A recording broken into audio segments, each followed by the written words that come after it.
Hello again, everyone. Welcome back. It's Paul Tilley. Today, we're taking a look at Unit 4, which is completing the accounting cycle. In this chapter specifically, we're going to describe and prepare worksheets and explain their usefulness. We're going to describe the closing process and explain why temporary accounts are closed each period. We're going to prepare closing entries. We're going to explain and prepare post-closing trial balances. This is going to bring us to the completion of the accounting cycle. And from there, we'll be able to present a balance sheet and a full set of financial statements really for a company. The very first thing we need to look at is this graphic that has been a recurring theme in these videos.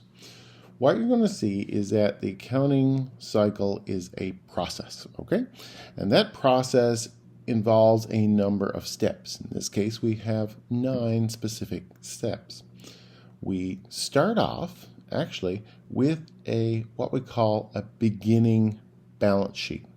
And a beginning balance sheet, again referring back to the second unit, is really the status of the entity, the company, the firm, whatever, at the very beginning of the period. And if we think about if the company is brand new, the beginning of the period will include some money that was put into it by the owners or potential lenders, and that's going to reflect in the balance sheet as assets, in this case cash for example, and owner's equity, which would refer to the owner's share.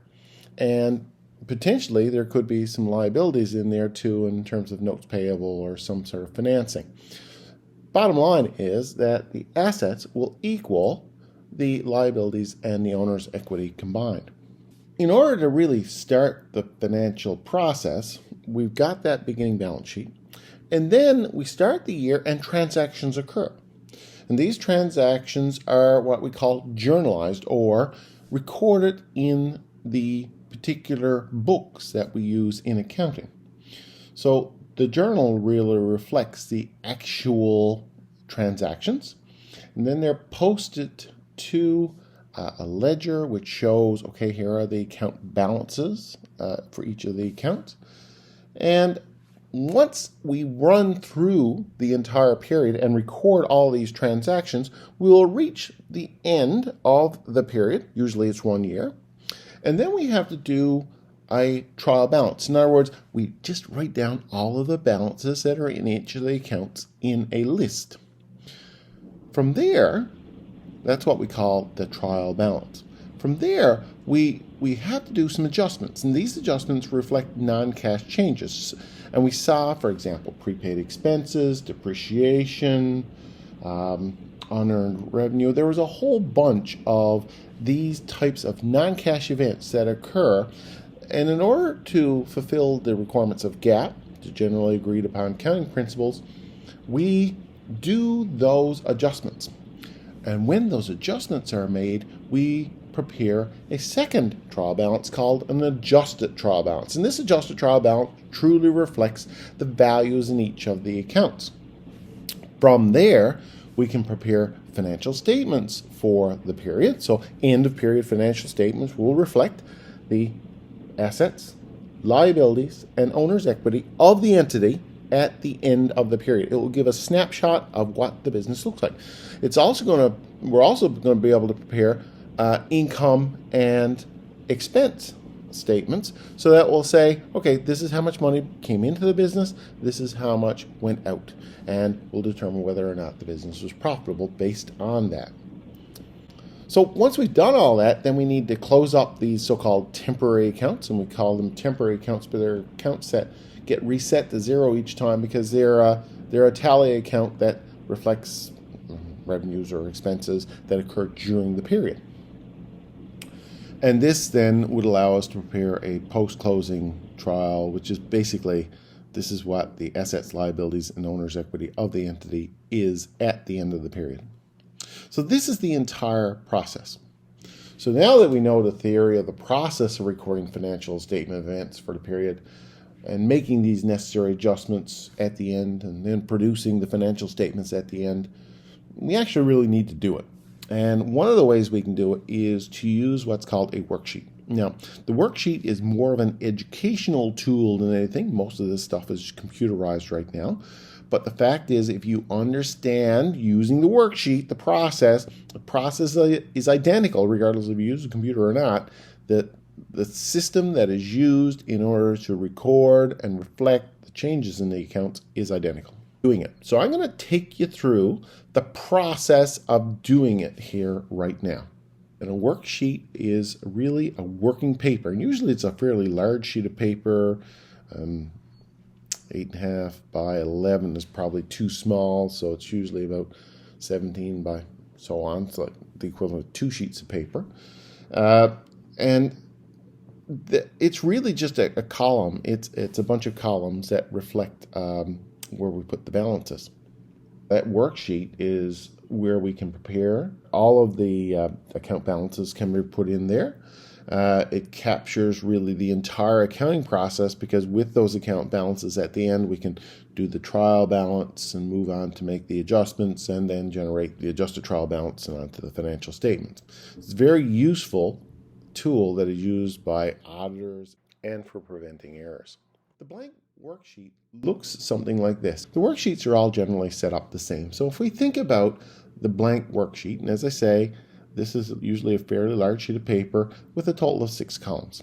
The first column is the actual account. So all of the accounts, so cash, accounts receivable, all the liability accounts, all the owner's equity accounts, all the expense accounts, all the revenue accounts get reflected there in that left. So they're listed down in order. And usually, as we've learned, these accounts usually number. The assets start first, then the liabilities, then the owner's equity, then the revenue, and then the expense.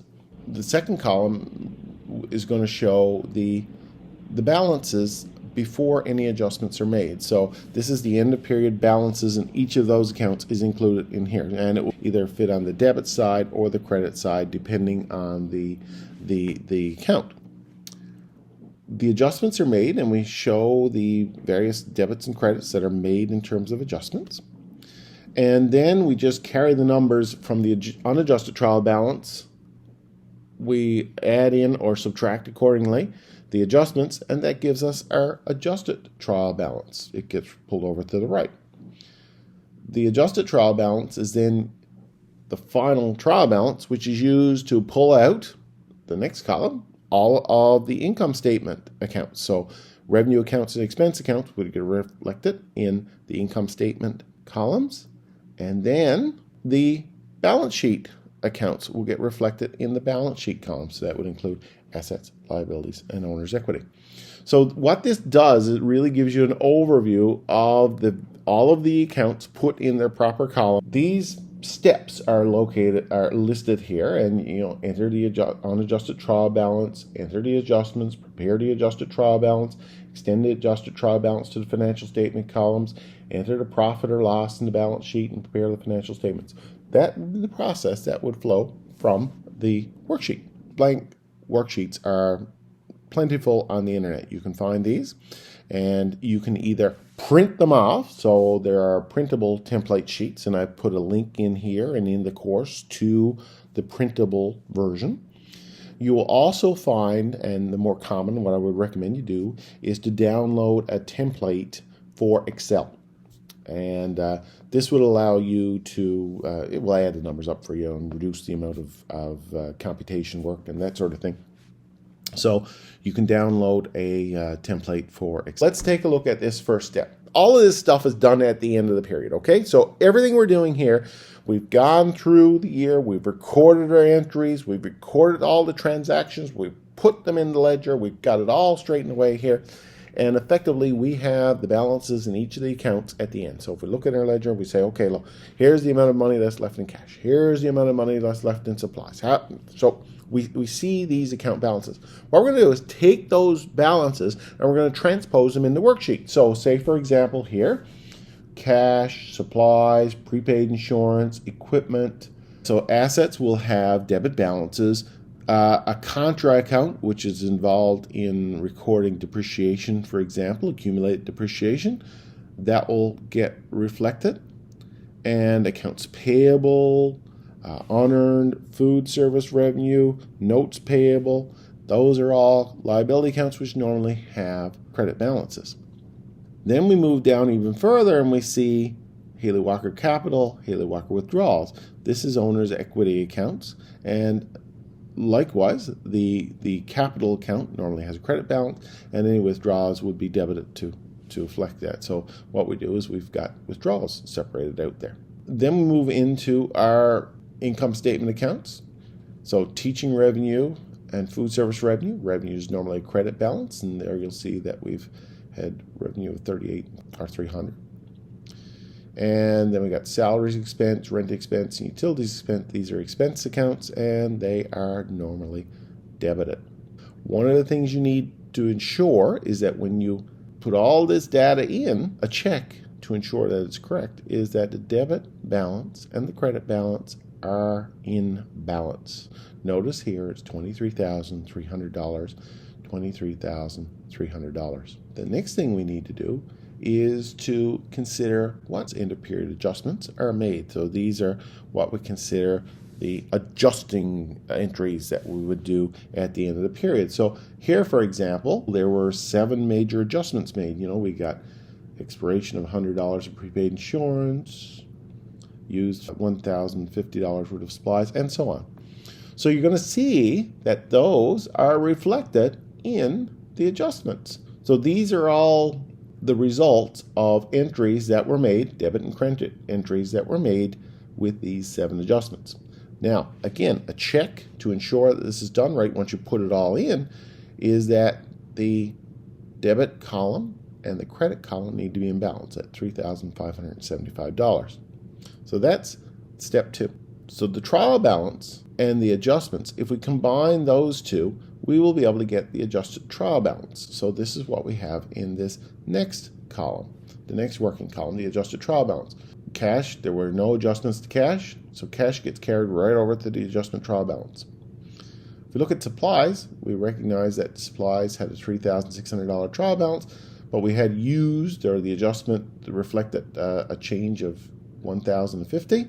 So we see that now the balance in the adjusted trial balance is $3,600 less to $1,050, which would be the debit minus the credit, $2,550.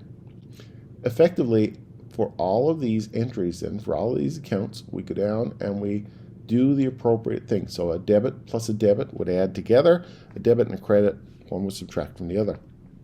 So this will give us the adjusted balance in the debits and the adjusted balance in the credits. And this then generates the adjusted trial balance. And again, another check, you have to ensure that the debits and credits are in balance. You'll know that it's not right if that's not the case. This adjusted trial balance then is very useful because this is the numbers that you will use to generate your financial statements. So here we have, carrying it even further along, the next column is the income statement. So we pull out all of the income statement accounts here. Now the income statement accounts are the ones at the bottom of the list there. So these would include revenue and expense accounts. And we see that the income statements then would just carry straight over from the adjusted trial balance. If we look at the final column, which is the balance sheet and statement of change in the equity column, we just pull out the top ones. The top ones are the ones that are assets, liabilities, and owner's equity, and we carry these over. Your income statement, this is where it ties to your balance sheet. The income statement, you will notice, had a profit of $1,955. That will also get reflected as a debit in the income statement, but it would also credit the owner's equity. So the profit would effectively move up owner's equity, so it will be reflected here in the right-hand column there in the balance sheet. From there, we compare our financial statements, and the financial statements are really just taken right off the worksheet in order to generate a balance sheet and an income statement. So now that you've created your financial statements, you have to close up these temporary accounts. So you need really to reset the revenue, expense, and withdrawal account balances to 0 at the end of the period and update the capital account to reflect the profit and loss. So the 4 steps in the closing process is an acronym READ is used, where we close revenue accounts to income summary account. We close the expense accounts to income summary account. And again, the income summary account is just an account that is used for purposes of closing. We close income statement account to owner's equity, and we close drawings to the capital account. Let's take a look here at the step 1, the close revenue accounts to income summary. So here we know we had food service revenue of $58.50, and we had teaching revenue of $3,000. So those revenue accounts need to be reset back to zero because, again, the new period is going to start. We don't want to have $6,150 showing up as revenue because revenue is earned in the period. So we need to close that out. We do that with regards to the income summary. So this account is used to do that. And you can see that effectively the debit and credit nets out to make the balance in food services revenue and teaching revenue at zero. Then we close the expense accounts to the income summary. So, for example, here we have all of the expense accounts: depreciation, salaries, interest, insurance, rent, supplies, and communication. And if you tally all of them up, it comes to $41.55. That gets debited to income summary. This income summary, then, you will see it nets out. So we had income summary in the first instance. We had $61.50 right here, income summary, in terms of step 1. In terms of step 2, it was $41.55. So in the case of the revenue, the income summary was credited. In the case of the expense, the income summary was debited. The net effect of that, it would create a balance of $1,955. This $1,955 gets reflected in capital. In other words, the profit that the business makes really goes to improve the value of the business to the owner. So effectively what we're doing here is closing out the income summary account into capital. So Haley Walker's the value of that business to her went up by the amount of the profit.